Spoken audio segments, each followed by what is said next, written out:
Hello दोस्तों, आपका अपना यूट्यूब चैनल शशि सर में आप सभी का स्वागत है।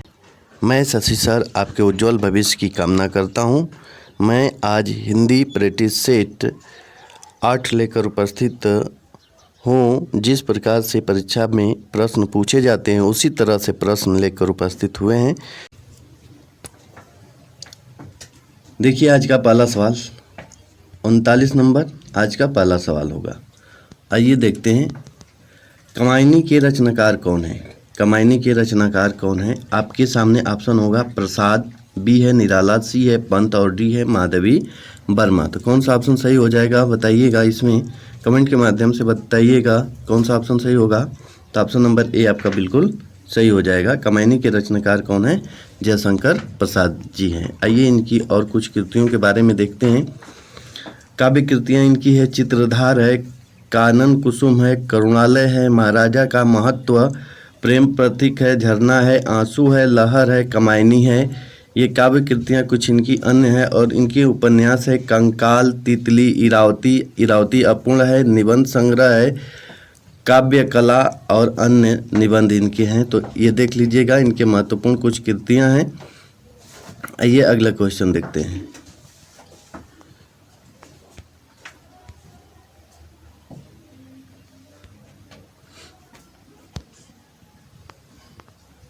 आइए अगला क्वेश्चन देखते हैं। अगला क्वेश्चन है पानी पानी होना का अर्थ क्या है? इसमें आपका अत्यधिक लज्जित होना, बी है बाढ़ में घिस जाना और सी है अत्यधिक प्रसन्न होना और डी है दुखी होना। तो कौन सा ऑप्शन सही हो जाएगा? तो पानी पानी पानी पानी होने का अर्थ क्या होगा? अब पहला ऑप्शन आपका सही हो जाएगा। आइए अगला क्वेश्चन देखते हैं। निम्नलिखित में कौन सा शब्द अप उपसर्ग से निर्मित नहीं है? नहीं है तो अप उपसर्ग से कौन सा निर्मित नहीं है इसको आपको बताना है। तो इसमें अपवाद में अप उपसर्ग लगा है, अधि में अप उपसर्ग नहीं है, यानी ऑप्शन नंबर आपका बी बिल्कुल सही हो जाएगा। अपकृति में अप उपसर्ग है और अपक्रम में अप उपसर्ग लगा है, इसलिए आपका ऑप्शन नंबर कौन सा सही हो जाएगा?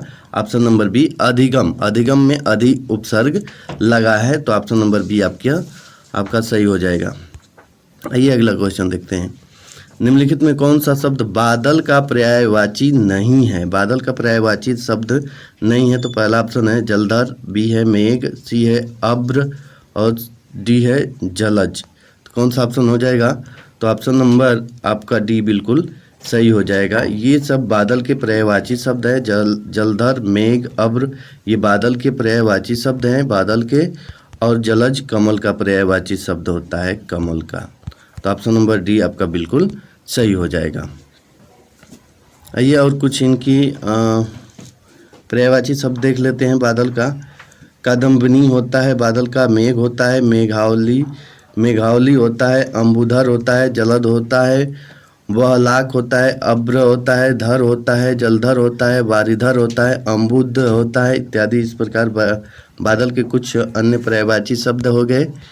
आइए अगला क्वेश्चन देखते हैं। अगला क्वेश्चन है ब्रज भाषा हिंदी की किस उपभाषा की प्रसिद्ध बोली है?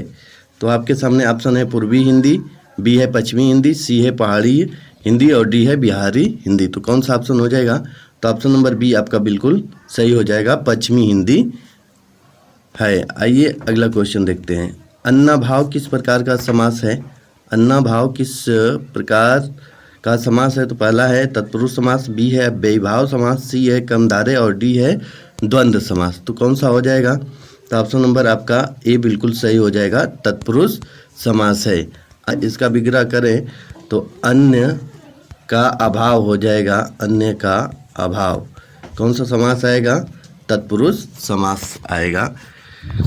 ये अगला क्वेश्चन देखते हैं। पंचवटी किस समास का उदाहरण है? पंचवटी किस समास का उदाहरण है? तो पहला ऑप्शन है कर्मधारय, बी है बहुब्री और सी है द्वंद्व और डी है द्विगु समास। तो कौन सा ऑप्शन हो जाएगा? तो ऑप्शन नंबर डी बिल्कुल आपका सही हो जाएगा, द्विगु समास। पंचवटी 5 वटों का समाहार, 5 वटों का समाहार विग्रह करें इसका तो 5 वटों का समाहार यानी जिसमें संख्यावाची आएगा वो क्या होता है? द्विगु होता है, यानी ऑप्शन नंबर डी आपका सही हो जाएगा। निष्फल, निष्फल किस प्रकार की संधि है? निष्फल किस प्रकार की संधि है? तो पहला ऑप्शन है दीर्घ स्वर संधि, बी है विसर्ग संधि, सी है व्यंजन संधि और डी है इनमें से कोई नहीं। तो कौन सा ऑप्शन सही हो जाएगा? तो इसका विग्रह करें तो निधन फल होता है, निधन फल, यानी कौन सा आएगा? तो विसर्ग संधि आएगा, विसर्ग संधि। इसमें विसर्ग है तो विसर्ग संधि आएगा। ऑप्शन नंबर बी आपका बिल्कुल सही हो जाएगा। आरोह शब्द का विपरीतार्थक शब्द क्या होगा? आरोह का पहला ऑप्शन है अवरोह, बी है अवरोध, सी है गतिमान और डी है विरोध। तो कौन सा ऑप्शन हो जाएगा? तो ऑप्शन नंबर आपका ए सही हो जाएगा। आरोह का विलोम शब्द होता है अवरोह, और रोह होता है। तो ऑप्शन नंबर ए आपका बिल्कुल सही हो जाएगा। लंबोदर किस प्रकार का शब्द है? पहला ऑप्शन है ऋण है, बी है योग ऋण है, सी है यौगिक, डी है इनमें से कोई नहीं। तो कौन सा ऑप्शन हो जाएगा? तो लंबोदर, लंबा है उदर, यानी ये कौन सा हो जाएगा? योग ऋण हो जाएगा। ऑप्शन नंबर बी आपका बिल्कुल सही है। लंबोदर जितने भी बहुब्रीहि समास के एग्जाम्पल होते हैं वो किस में जाते हैं? योग ऋण में हो जाते हैं। तो योग ऋण हो जाएगा। ऑप्शन नंबर बी आपका सही हो जाएगा। निम्न में से टीका का पर्यायवाची शब्द है। टीका का पर्यायवाची शब्द है, पहला है भाषांतर, बी है भाष्य और सी है विवृति और डी है ये सभी। तो कौन सा ऑप्शन हो जाएगा? तो ऑप्शन नंबर डी आपका बिल्कुल सही हो जाएगा। ये सभी टीका के पर्यायवाची शब्द होते हैं। आइए अगला क्वेश्चन देखते हैं। उल्लू का तत्सम शब्द है। उल्लू का तत्सम शब्द है उल्लू, पहला ऑप्शन बी है उल्लुल, उलुल, सी है उलुक और डी है उलक। तो कौन सा ऑप्शन हो जाएगा? तो ऑप्शन नंबर सी आपका बिल्कुल सही हो जाएगा। उल्लू का तत्सम रूप होता है उलुक, उलुक होता है, यानी तत्सम शब्द होता है संस्कृत का शब्द। संस्कृत का शब्द जो हिंदी भाषा में संस्कृत के शब्द को ज्यों का त्यों ले लिया गया है उसी को तत्सम बोला जाता है। तो तत्सम उल्लू का उल्लुक होता है और उल्लू जो है वो तद्भव रूप है। तो ऑप्शन नंबर सी आपका बिल्कुल सही हो जाएगा।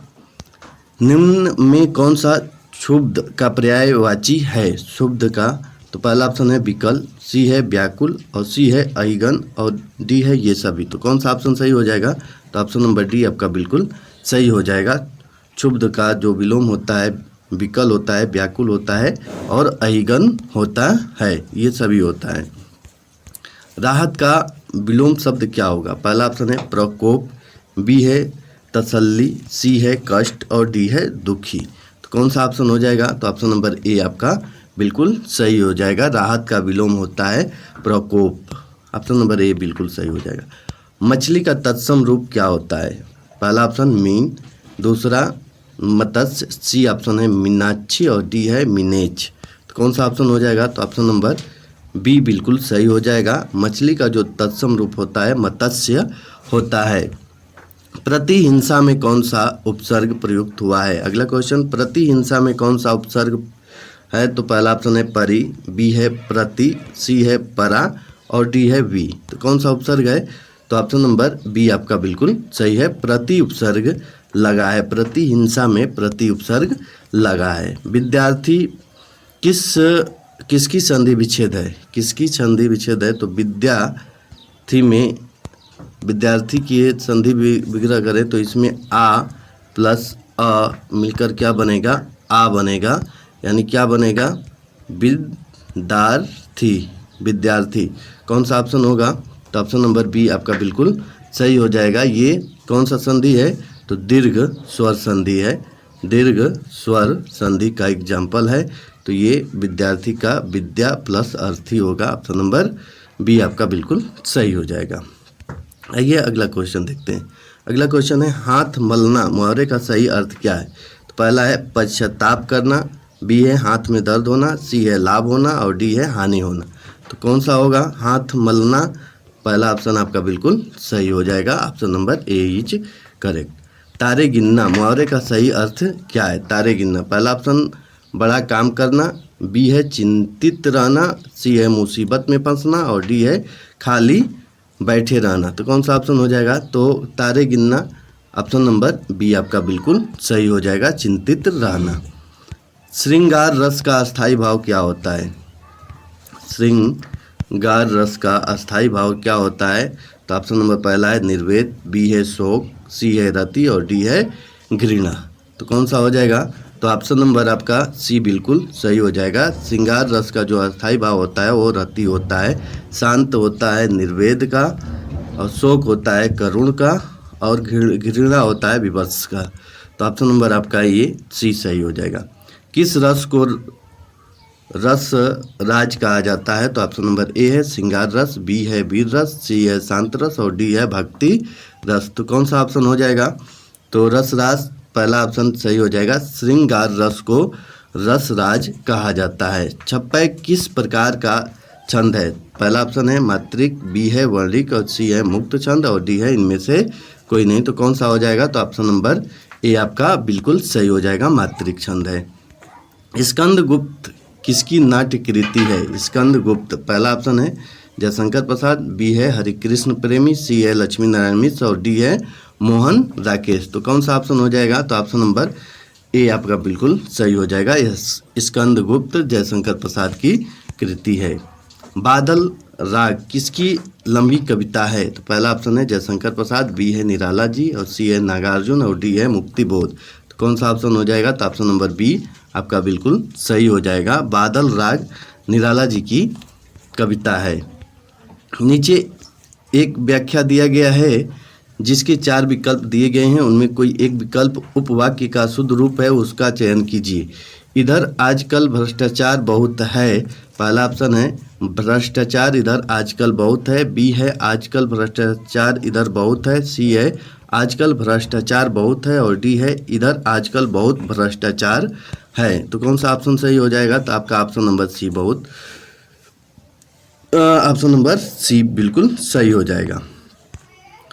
अगला क्वेश्चन देखते हैं। वह कैसा व्यक्ति है जो अभी तक आया नहीं? यह किस प्रकार का वाक्य है? तो पहला ऑप्शन है सरल, बी है मिश्रित और सी है संयुक्त और डी है इनमें से कोई नहीं। तो कौन सा ऑप्शन हो जाएगा? तो ऑप्शन नंबर बी बिल्कुल सही हो जाएगा। वह कैसा व्यक्ति है जो अभी तक आया नहीं, मिश्र वाक्य है, option number B is correct. निम्नलिखित में कौन सा शब्द आई प्रत्यय से बना है? पहला ऑप्शन है भलाई, बी है निष्ठा और सी है समझौता और डी है संपन्न। तो कौन सा ऑप्शन हो जाएगा?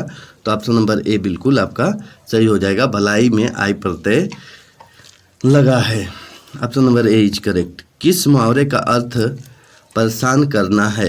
पहला ऑप्शन है छक्के छुड़ाना, बी है पानी पानी होना, सी है लोहे के चने चबाना, डी है आंखों का तारा होना। तो कौन सा ऑप्शन हो जाएगा? तो ऑप्शन नंबर ए आपका बिल्कुल सही हो जाएगा। परेशान करना का मुहावरा हो जाएगा छक्के छुड़ाना। छक्के छुड़ाना मुहावरा का अर्थ क्या है?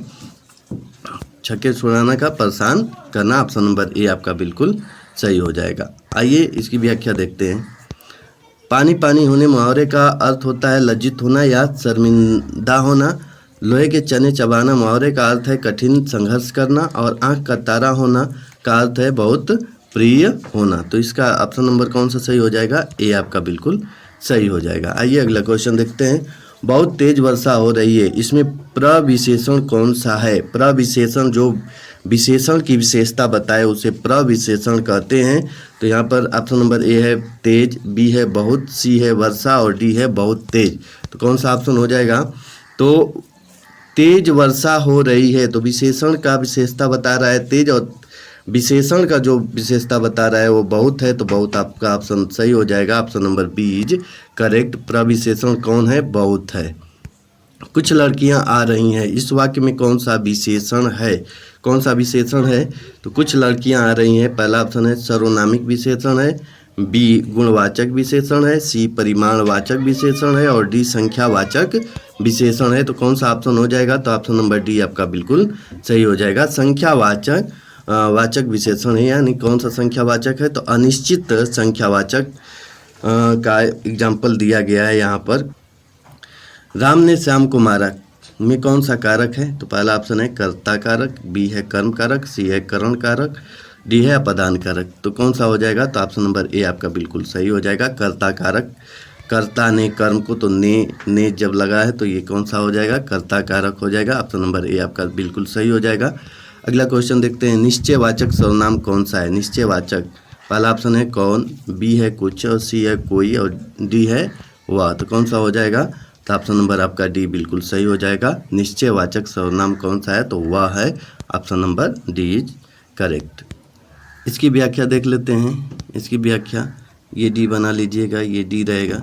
जिन सर्वनाम शब्दों से किसी निश्चित व्यक्ति अथवा वस्तु की ओर निकटवर्ती अथवा दूरवर्ती संकेत का बोध होता है उन्हें निश्चयवाचक सर्वनाम कहते हैं। निश्चयवाचक सर्वनाम के अंतर्गत तो यह, वह, इस, उस, ये, वे इत्यादि सर्वनाम शब्द आते हैं। तो इसमें कौन सा ऑप्शन हो जाएगा, तो ऑप्शन नंबर डी आपका बिल्कुल सही हो जाएगा। आज के लिए इतना ही।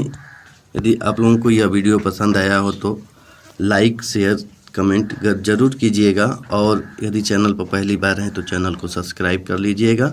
आज के लिए इतना ही। हम कल फिर उपस्थित होंगे आप लोगों के बीच में। तब तक के लिए जय हिंद, जय भारत।